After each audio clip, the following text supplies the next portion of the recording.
This perfect Greek home on the French Riviera is a monument to one of the dirtiest political scandals in French history. Every one of its polished marble blocks was paid for with money that destroyed the savings of hundreds of thousands of ordinary investors. Its foundation is suitcases full of cash. Its bribes for more than 100 corrupt politicians. Its lies in the newspapers, and one very mysterious death. This temple of harmony was built on the ruins of the Panama affair. But this isn't just a story about corruption.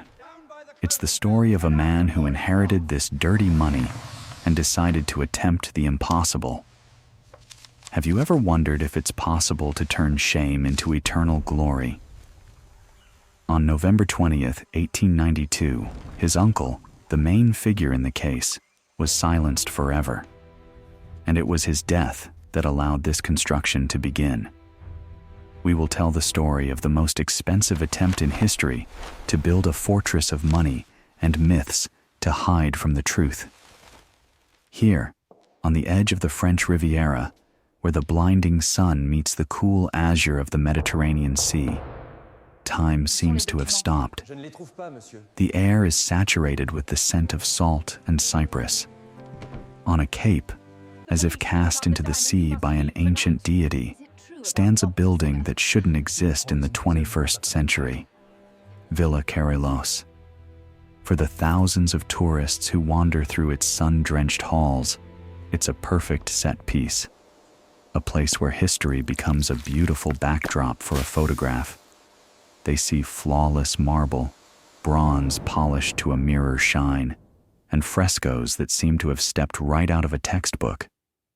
They see a dream, a perfect, almost sterile reconstruction of a wealthy Athenian's home, frozen on the most expensive coastline in the world. And they are right.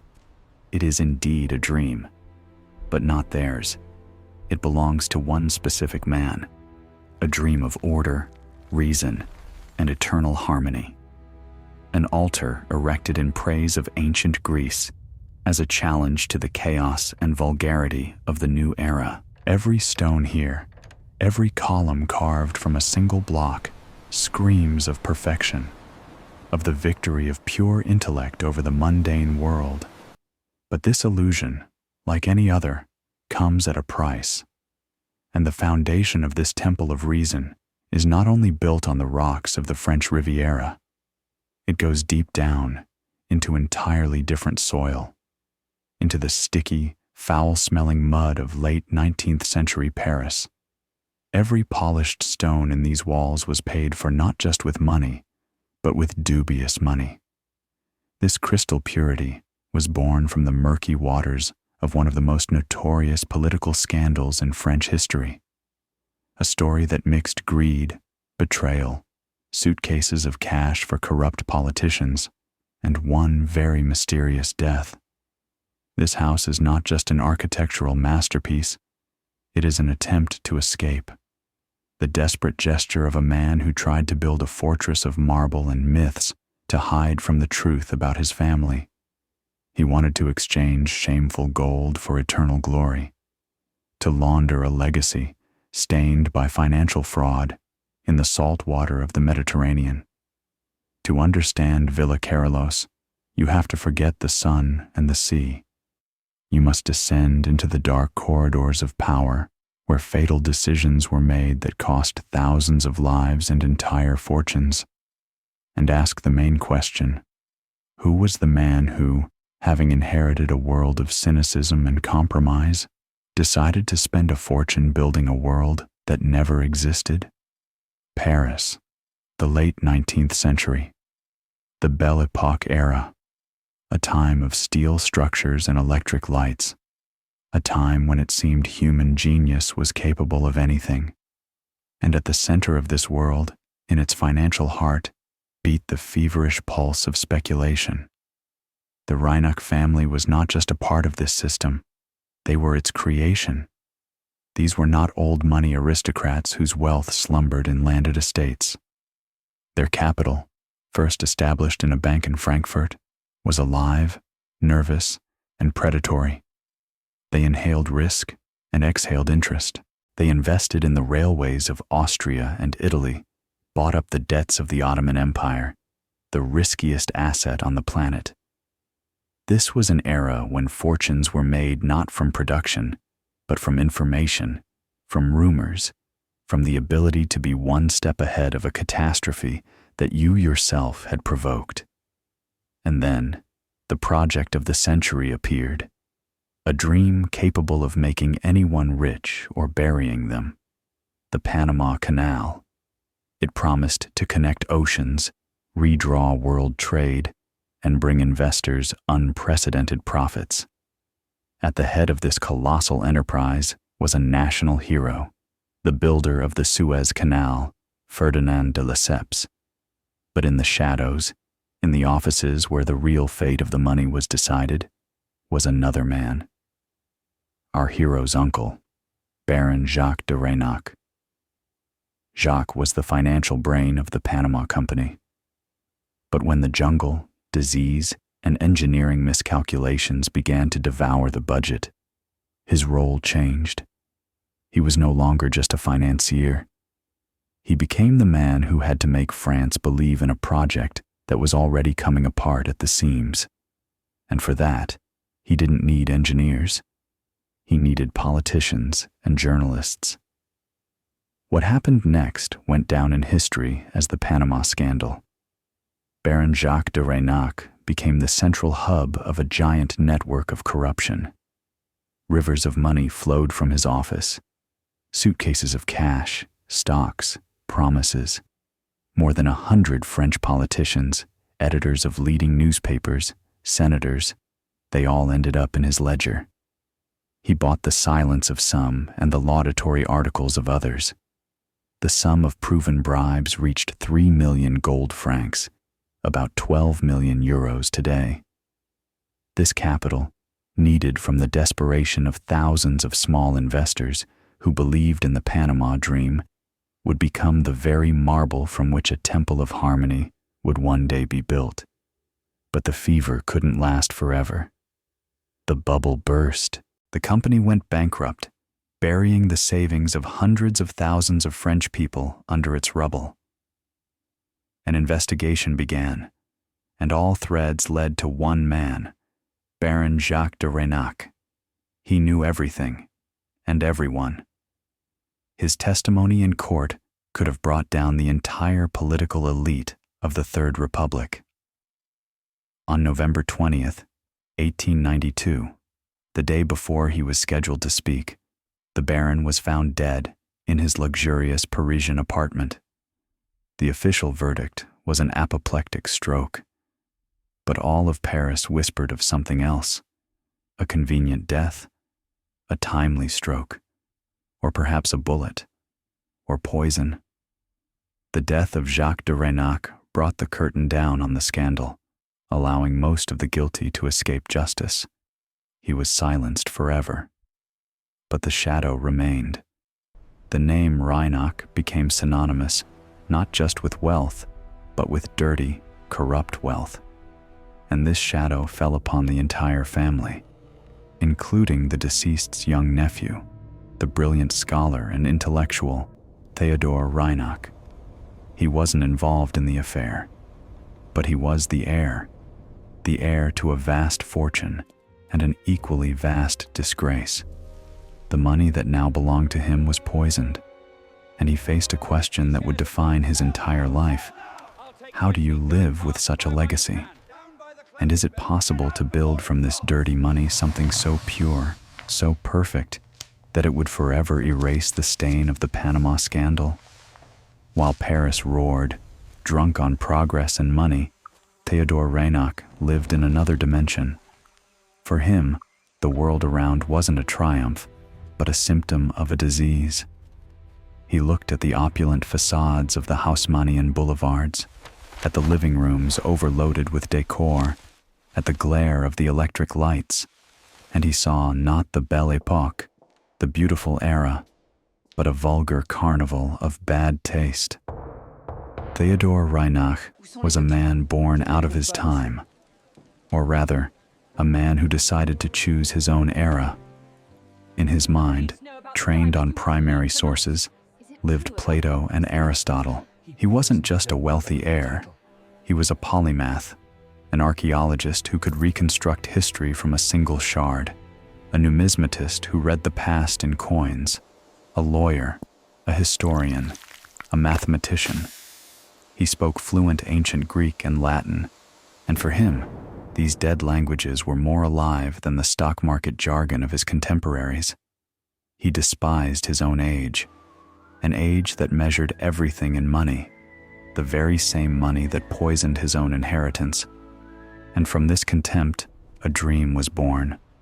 A dream not of wealth or power, which he already had, but of purity, of intellectual and aesthetic salvation.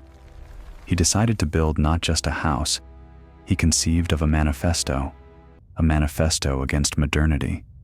His idea was radical, not to copy ancient ruins, not to build yet another stylization, of which there were many. He wanted to create a time machine, a house that would allow him and his guests not just to look at antiquity, but to live it, to feel the light fall on the marble floor, just as it did 2,000 years ago, to sit in a chair whose form was dictated not by fashion, but by the laws of anatomy, perfected by Greek masters, to live inside logic, harmony, and reason.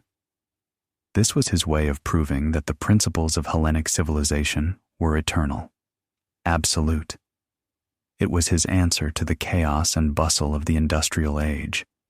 And of course, it was a way to rewrite his family's history. He, a representative of the assimilated Jewish elite, turned not to his recent past, but to the cradle of all Western civilization. He was declaring, the Reinachs are not just financiers with a dubious reputation. They are the guardians of true European culture. This house was to become his intellectual armor, laundering the family gold in the purest spring of civilization. For such an insane task, he needed not just an architect, but an accomplice. And Reinach found him in Emmanuel Pontremoli, a man just like himself, a scholar, an archaeologist, someone who had spent years at the excavations in Pergamon and thought not in square meters, but in historical eras. The location was chosen with the same obsession, not just a plot of land with a beautiful view.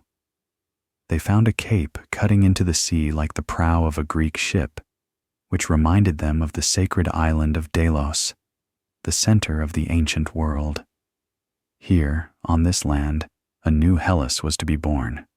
A name for this world was found in mythology. Kerylos, the sea swallow, a mythical bird that built its nest on the waves, and while it nested, the gods would calm the sea, granting absolute stillness and peace. The name was an incantation, a plea for harmony in a world torn by contradictions. The project was launched. With money born from the Panama fever, Theodore Reinach began to build his temple of reason. He declared war on his own century, but he did not yet know the price he would have to pay for this battle with reality. 1902. On the Cape at Beaulieu-sur-Mer, work begins. Hundreds of builders, the best contractors on the French Riviera, gather to erect another palace for another rich man. They were used to the whims of millionaires, but they were not ready for Theodore Reinach. His first order sounded like madness. He gathered the engineers, architects, and foremen, and uttered a phrase that negated all their experience, all the achievements of 19th century construction science. No cement. In an era when reinforced concrete was already beginning its triumphant march across the world, allowing for faster, higher, and stronger construction, Reinach demanded technological regression. He declared war on the most efficient and modern material of his age. For him, cement was a symbol of uniformity, mass production, haste, everything he despised. His Greek house had to be built as it would have been in the 2nd century BC, stone by stone, without compromise. For the engineers, it was a nightmare. Every calculation, Every structure, every floor became an incredibly complex puzzle. They had to reinvent technologies the world had long forgotten. This was not just construction. It was an archaeological experiment in real time and at a one-to-one scale. A veritable hunt for lost knowledge began. Across Europe, they searched for craftsmen who still remembered the old secrets. Reinach's agents were sent to France and Italy. They needed not just stonemasons, but people capable of working with marble as it was done in Athens. They needed not plasterers, but artists who had mastered the technique of stucco lustro, a polished plaster with added marble dust that is indistinguishable from solid stone by sight and touch. Every stage of construction turned into a battle against progress. Modern tools had to be adapted or discarded in favor of those seen on ancient Greek bas-reliefs. The cost of the project began to skyrocket. What could have been done in a week with cement now required months of painstaking manual labor. Every arch, every wall, was not just a structural element, but a scientific treatise embodied in stone. This villa was not being built. It was being reconstructed, the way a fossil animal is reconstructed from a single bone. Reinach and Pontremoli would spend hours poring over ancient texts, studying the ruins of Delos and Pompeii, trying to understand not only the form, but the spirit, the very logic of ancient architecture. The project, which began as an intellectual dream, was turning into a financial abyss before their very eyes. Every day of this battle against progress was paid for with money earned from the most cynical progress of the 19th century, from stock market speculation and financial scams. The paradox was absolute. To reject his own time, Théodore Reinach had to burn its primary resource, money, in unprecedented quantities. He was building his ancient paradise, but every strike of the hammer on stone echoed in the noisy halls of the Paris Stock Exchange. It was the most expensive attempt to stop time in history. If for the engineers, Villa Kerylos was a technological nightmare, for the common laborers it became a theater of the absurd. These men, stonemasons, plasterers, carpenters, were the best in their trade. Their hands had built the most luxurious villas on the Riviera. They took pride in their craftsmanship, in their ability to create perfectly level surfaces, flawless corners, and walls as smooth as glass. It was a mark of quality, their professional honor, and it was precisely this honor that Théodore Reinach insulted.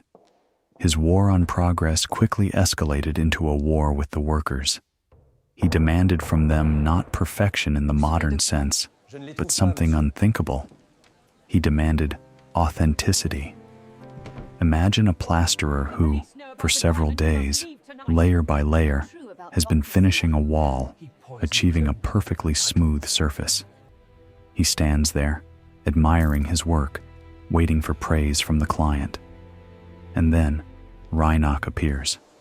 He walks up to the wall, runs his hand over it, and, without changing his dry academic tone, says, "Too smooth. Too perfect. The Greeks didn't do it this way. They didn't have our tools. Their walls were alive. They held the warmth of the craftsman's hands. Knock it down." To the workers, this sounded like a mockery, to destroy their own perfection, to intentionally ruin a perfectly finished job just to give it a man-made unevenness. It contradicted all their logic, all their experience. They looked at this strange Parisian intellectual as if he were a madman, a millionaire who was paying them enormous sums of money to work worse than they knew how. The conflict smoldered constantly. Reinach didn't just give instructions.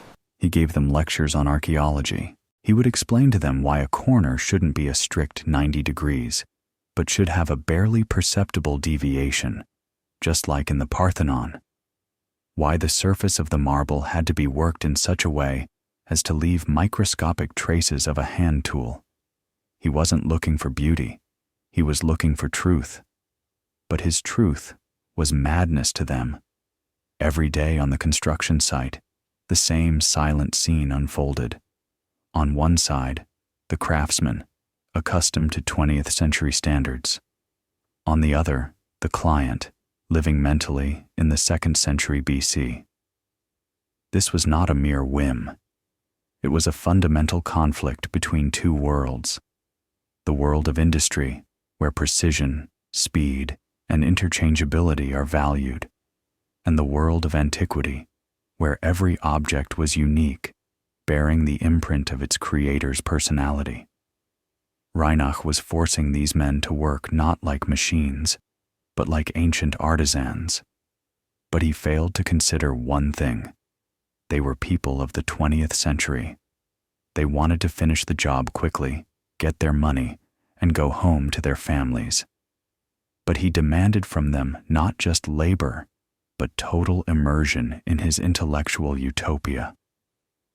This wall of misunderstanding was stronger than any wall erected at the villa. Every stone, laid with authentic unevenness, was paid for not only with Reinach's money, but with the quiet desperation and irritation of the men who were building this strange monument to another man's obsession. Once the walls were up, the most agonizing part of Théodore Reinach's experiment began. He proceeded to fill his ideal world with objects. And here, his obsession with authenticity transformed into a genuine tyranny.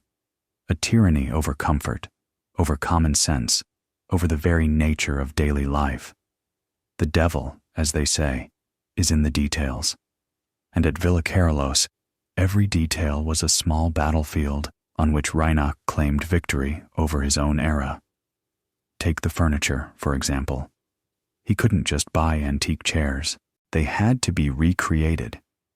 Teams of cabinet makers, the best in France, received an unusual commission. Their blueprints were not designers' sketches, but drawings from ancient Greek vases. For hours, they studied images of figures sitting on elegant, curved chairs. These were the klismos, the pinnacle of ancient furniture design, and they were, indeed, elegant. But when the first prototypes were crafted from the rarest woods, imported from India and Brazil, one agonizing detail came to light. They were unbearably uncomfortable. Their calculated beauty was designed for the idealized poses frozen on pottery. But for a living person, wanting to relax after a meal, they became instruments of torture. One could only sit on them with a perfectly straight back, tense, as if posing for an invisible artist. But for Reinach, this was not a problem. Comfort was a sacrifice he willingly made at the altar of historical truth. This tyranny extended to everything. The door handles. They couldn't be ordered from a catalog. Hundreds of bronze pieces were cast from special molds taken from archaeological finds in Pompeii. Each one was an exact copy of an ancient original. Touching them, Reinach was touching the past. But they were heavy, cold, and devoid of the ergonomics the 20th century had already grown accustomed to. Even the sounds of modernity had to be banished or disguised. In the music room stood a grand piano, an instrument unthinkable for the ancient Greeks. It was a compromise, but even it had to submit to the overall concept. The piano was enclosed in a gigantic wooden case, stylized as ancient furniture. It looked like a sarcophagus, hiding in its depths an unwelcome visitor from another time. Every little thing was an act of intellectual violence against reality. The silverware was an exact copy of a set found during the excavations at Bosco Real. The fabrics for upholstery and curtains were hand-woven using ancient techniques. Even the system for hanging curtains on the windows was copied from frescoes. It was a world of total control. Reinach wasn't just building a house, he was curating reality. He banished from his paradise any object, any curve of a line, any shade of color that might remind him that outside the villa's walls, the 20th century was underway. Every detail was his small victory. But in sum, these victories created not a cozy home, but a flawless, cold, and demanding museum hall.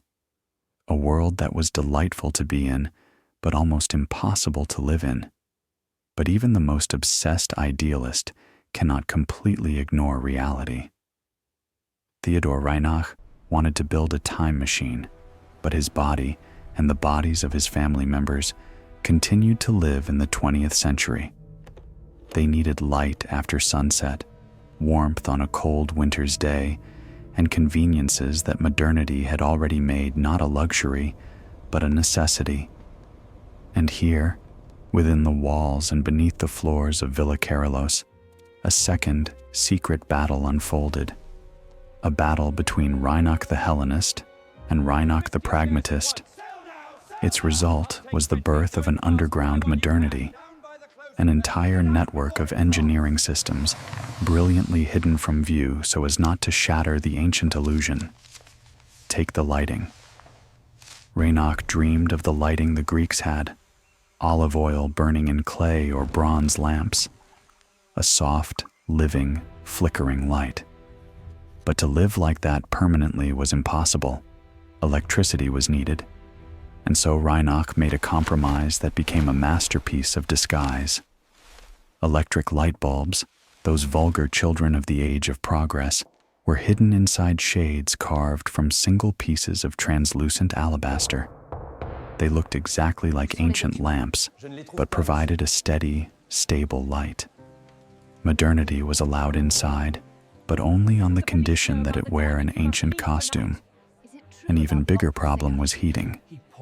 The French Riviera is not Greece. In winter, piercing winds from the sea could turn the marble halls into ice caves.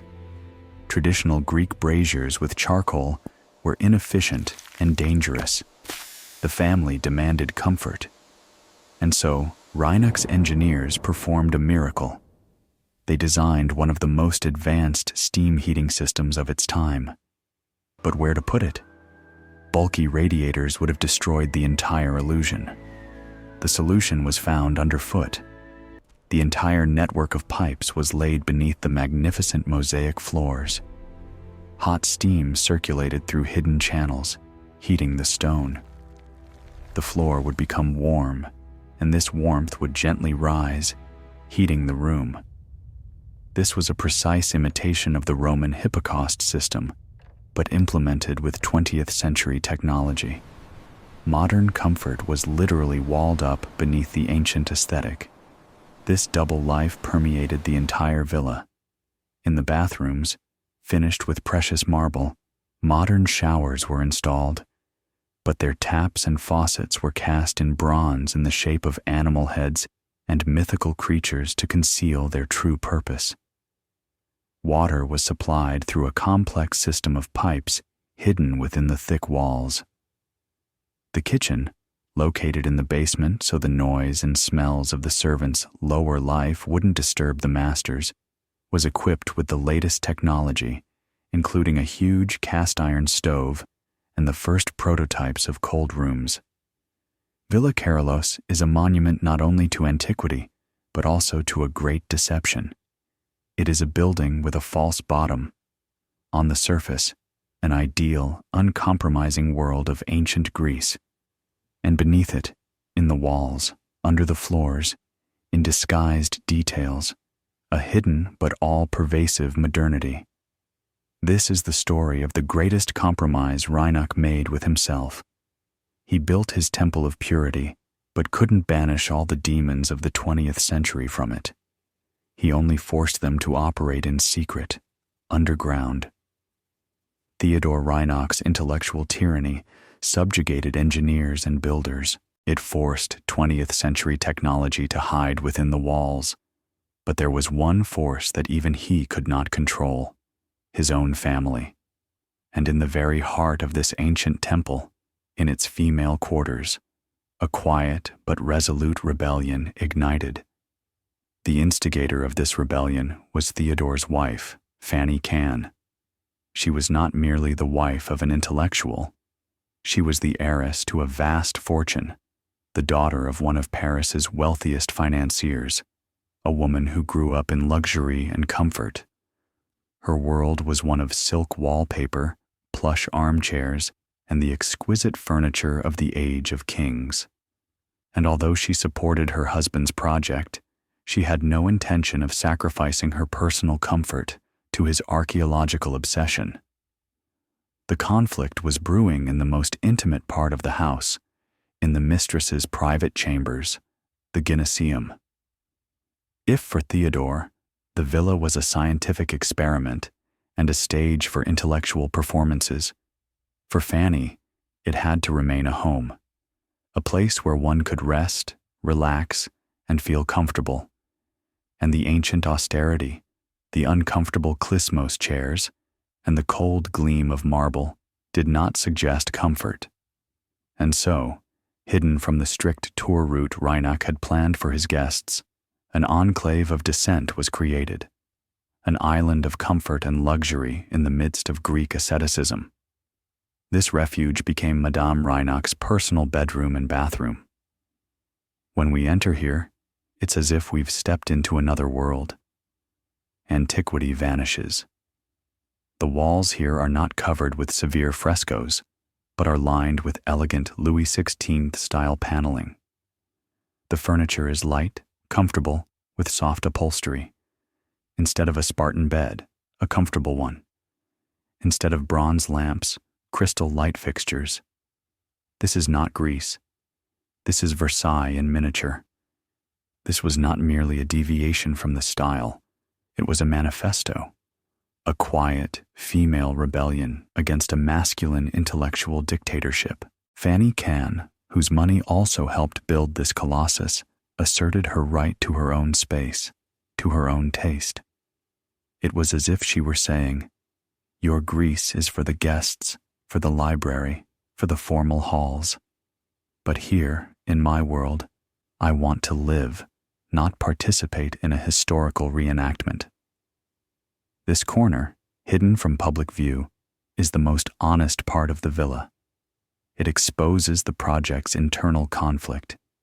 It shows that even for Theodore Reinach's closest loved ones, his dream was more of a grandiose whim, an intellectual theater, than a real home.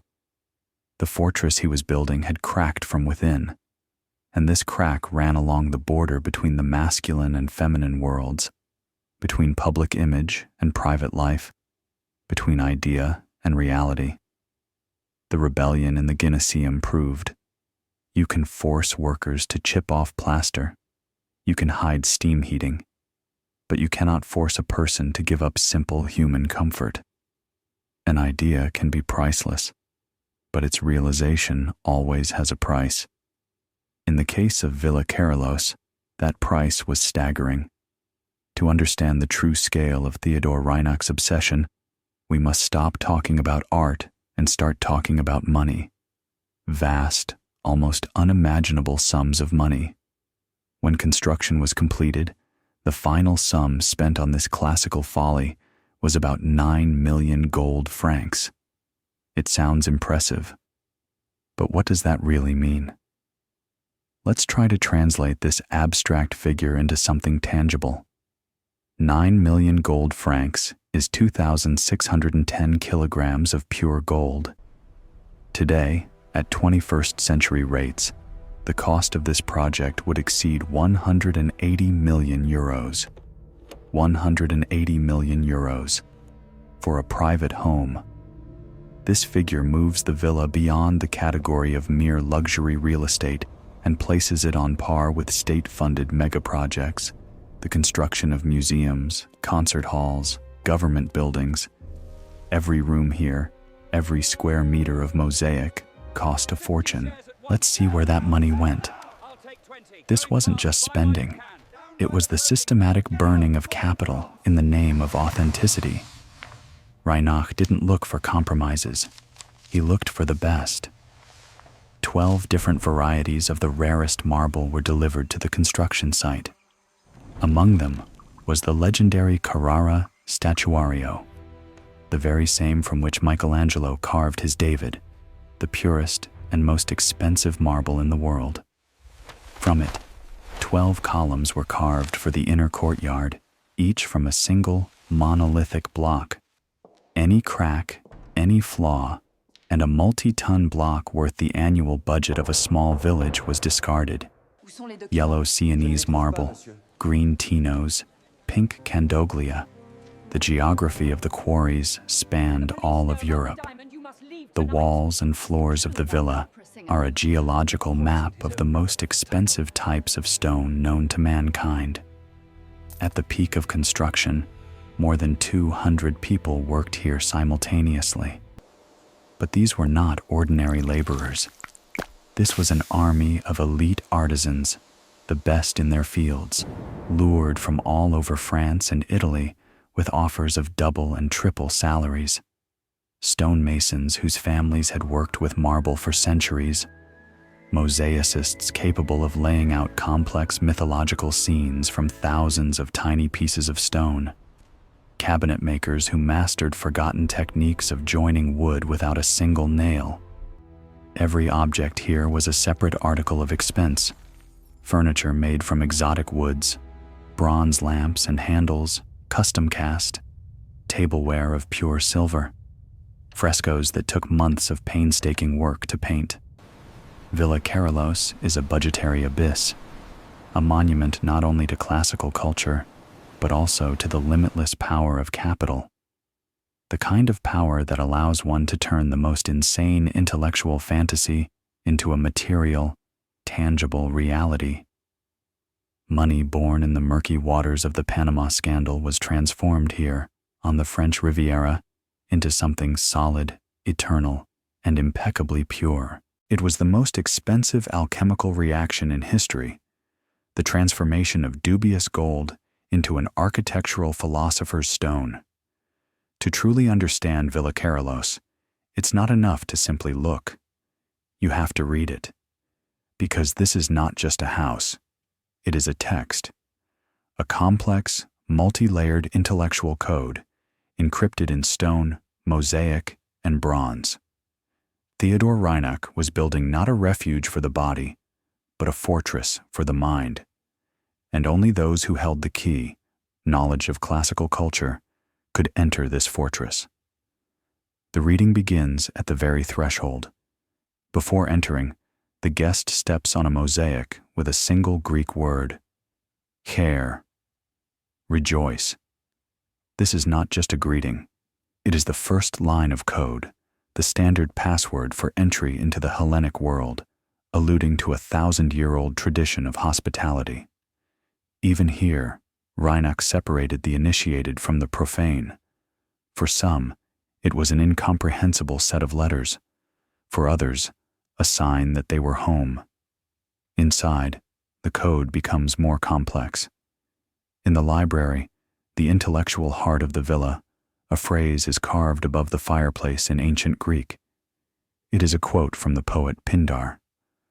"O my soul, do not strive for immortal life, but exhaust the field of the possible." This is not decoration. It is Théodore Reinach's life creed, his philosophical manifesto. He, who despised the vanities of his era, did not seek salvation in religion or mysticism. His immortality was here, on earth, in knowledge, in creativity, in the maximum realization of human potential. And Villa Kerylos was his attempt to exhaust the field of the possible. But the most complex text is written underfoot. The mosaic floors are not just decor, they are an entire gallery of myths, a kind of ancient comic strip for the intellectual elite. In one hall, the floor tells the story of Theseus entering the labyrinth to fight the Minotaur, the eternal theme of the victory of reason and civilization over chthonic terror and barbarism. In another, a furious battle of centaurs unfolds, a symbol of the struggle of the human element against animal instincts. To live in this house, one had to constantly be in dialogue with the great shadows of the past. Every object, every inscription, every scene on the floor was a line in this dialogue. This created an incredible intellectual density. Here, you couldn't just have a cup of coffee. You had to drink coffee surrounded by the heroes of Homer, under the watch of quotes from Pindar, while standing on the body of the vanquished Minotaur. Villa Kerylos was a message understood only by a narrow circle of the chosen few, people like Reinach, intellectuals, scholars, for whom antiquity was not dead history, but a living, breathing world. For everyone else, it was just a beautiful, but strange and cold, shell. Reinach had created the perfect filter. His house chose its own guests, speaking only to those who could understand its language. It was the most elitist club in the world, a club where the price of admission was not the thickness of one's wallet, but the depth of one's knowledge. Architecture is never innocent. It always speaks of power, about who is inside and who is outside, about what should be seen and what should be hidden. And the architecture of Villa Kerylos is a frank, almost aggressive statement of isolation. This is not just a house. It is a fortress. But a fortress built not to defend against enemy armies, but to defend against the entire world. From a world of vulgarity, noise, and prying eyes. Look at its structure. The villa does not open itself up to the landscape, as other palaces on the Riviera do. It closes in on itself. All of its life, all of its treasures are hidden inside, around the peristyle, an inner courtyard with 12 flawless marble columns. The windows facing outward are few and small, like arrow slits. The real life happens here, in this closed, isolated little world, open only to the sky. This is the architecture of an introvert, a house that has turned its back on reality to contemplate its own man-made ideal. This philosophy of isolation permeates every level of the building, creating a strict social hierarchy.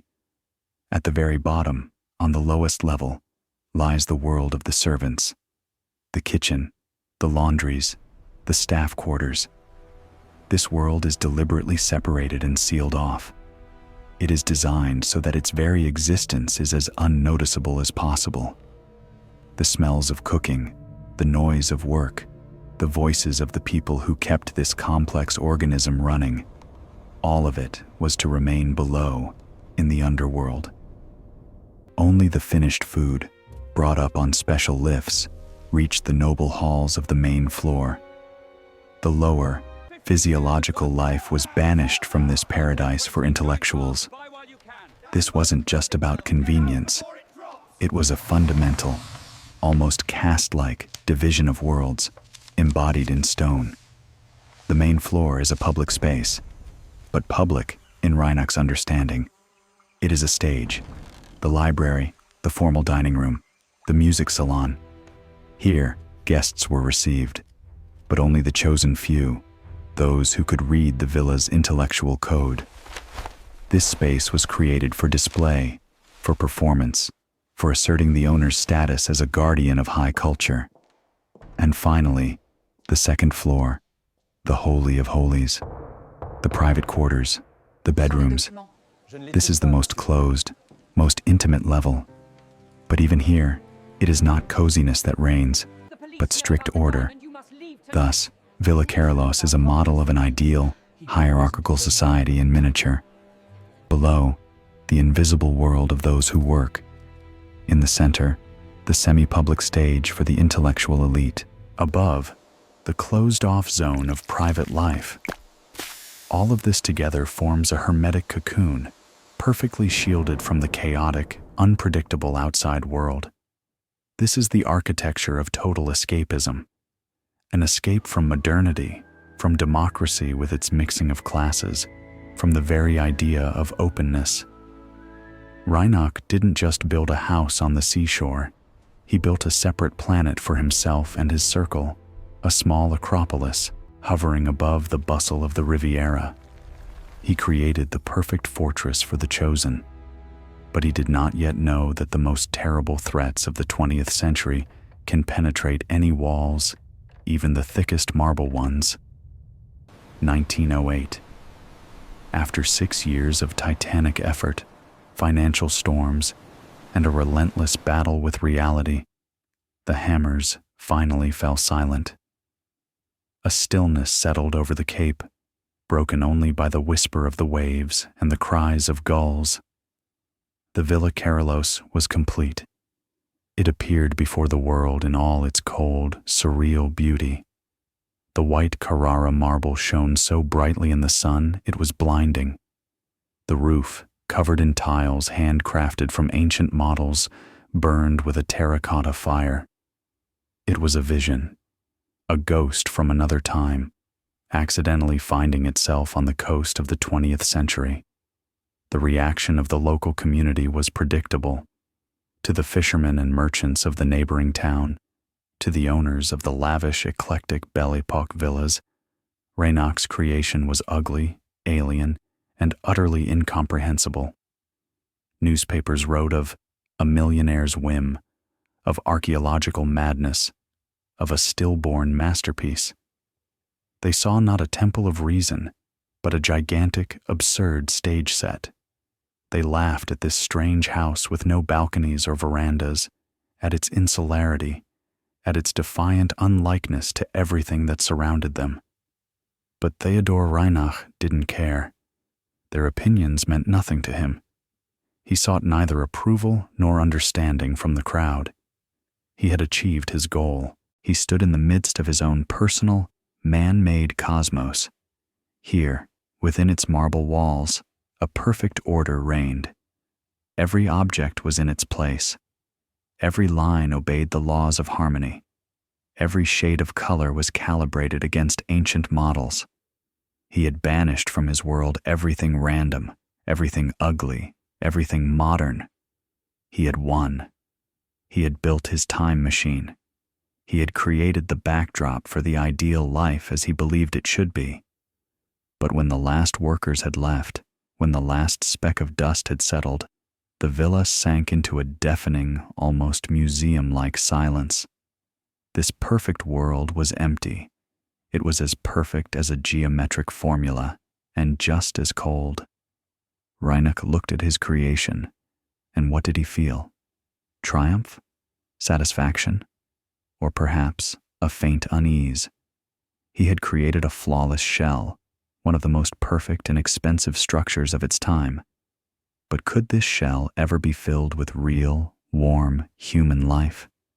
Or would it forever remain a marble ghost, a monument to the great dream and the great loneliness of its creator? The question hung in the clear Riviera air, and life began. But it was not the life lived in ordinary homes. Villa Kerylos did not become a cozy family nest. It became a stage for a continuous intellectual performance, directed by Théodore Reinach himself. The fortress doors opened, but only for a select few. Here, into this man-made Hellenic world, came those who could speak his language. The poet Paul Valéry wandered the peristyle, pondering the mathematical precision of beauty. The composer Maurice Ravel may have found inspiration for his neoclassical works in the strict proportions of the halls. Historians and archaeologists, like the host's brother Salomon Reinach, director of the Louvre, felt right at home here, surrounded by familiar myths and images. Imagine those evenings, guests and hosts, clad in custom-made Greek chitons and peplosis, would gather in the triclinium, the dining room, reclining on uncomfortable but authentic couches. Here, there was no small talk about politics or stock prices. Instead, they read Homer aloud in the original Greek. They discussed a new translation of Plato. They argued about the meaning of symbols on Minoan seals. This was not life, but an academic fantasy brought to life, an attempt not merely to imitate antiquity, but to literally become a part of it. The music played in the salon was not popular waltzes, but attempts to reconstruct ancient Greek modes. The games they played were not cards, but complex intellectual charades based on mythology. Every day in this utopia was meticulously directed. Mornings were for work in the library, among thousands of volumes dedicated to antiquity. Afternoons were for walks along the Cape, contemplating a sea that was meant to evoke the Aegean. Evenings were for scholarly discussions. But behind this flawless facade, there was a constant, barely perceptible artificiality. This was a world without spontaneity, a world without children's laughter, without domestic clutter, without the right to make a mistake or have bad taste. Reinach's family did not live in this house. They performed their roles within it, the roles of ideal Hellenes, enlightened connoisseurs of beauty. It was a grand but exhausting game, a game of escaping from reality. And while the hexameters of Homer echoed within the marble walls, outside, beyond this fragile utopia, the world was changing irrevocably. The air already smelled of steel and gunpowder. Clouds were gathering over Europe, heralding a storm that would sweep away not only empires and thrones, but the very belief that reason and harmony could govern human history. Reinach's fortress was ready for a siege, but he failed to consider that the greatest threat would come not from the outside, but from within.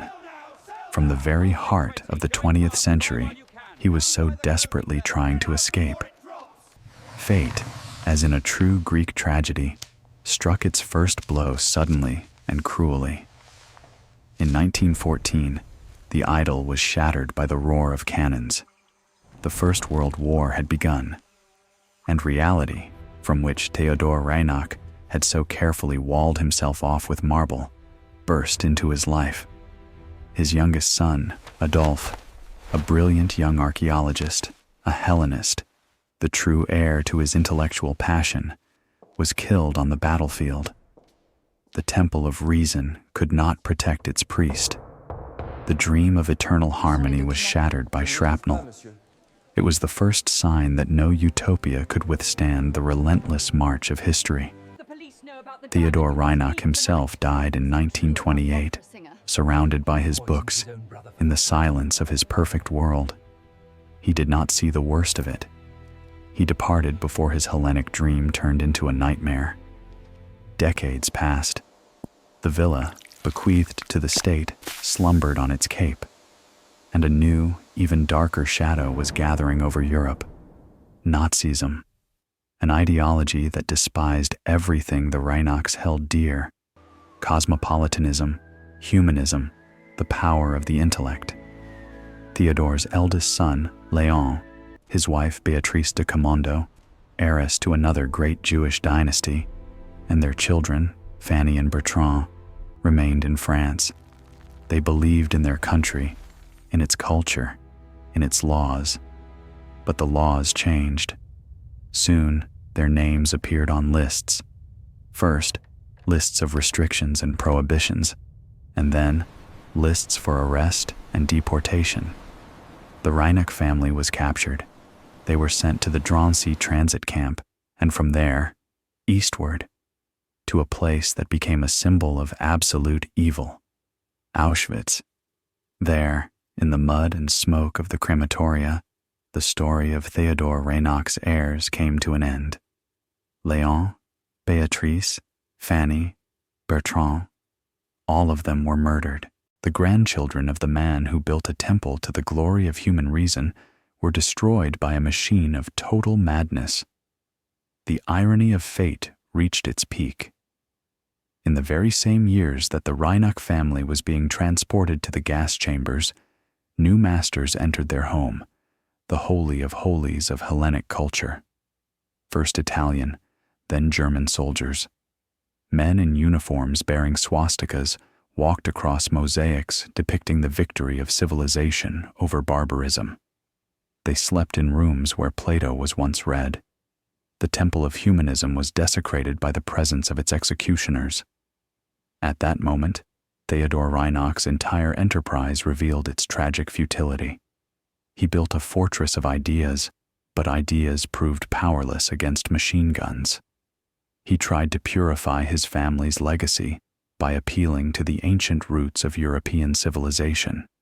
But that very civilization gave birth to a monster that devoured his descendants.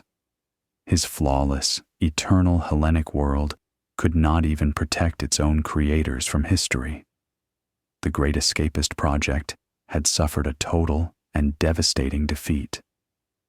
So why did the villa survive? Why did this fragile construct of marble and ideas outlive its creators, outlive the wars, outlive the very century that gave it birth? The answer lies not in the strength of the stone, but in the genius of his foresight, in the final, most important intellectual act of Théodore Reinach. As he was dying, he designed immortality for his creation. In his will, he did not leave the villa to his heirs, whom fate had already condemned. He bequeathed it, with all its furnishings, all its books and collections, to the Institut de France, the country's highest academic body. There was one main condition: to preserve everything in its original state, turning the house into a museum. With this legal maneuver, he tore Kerylos from the stream of time. He turned a living organism into a fossil. He preserved his dream, protecting it from the whims of heirs, from changing fashions, from life itself. That is why we are standing here today.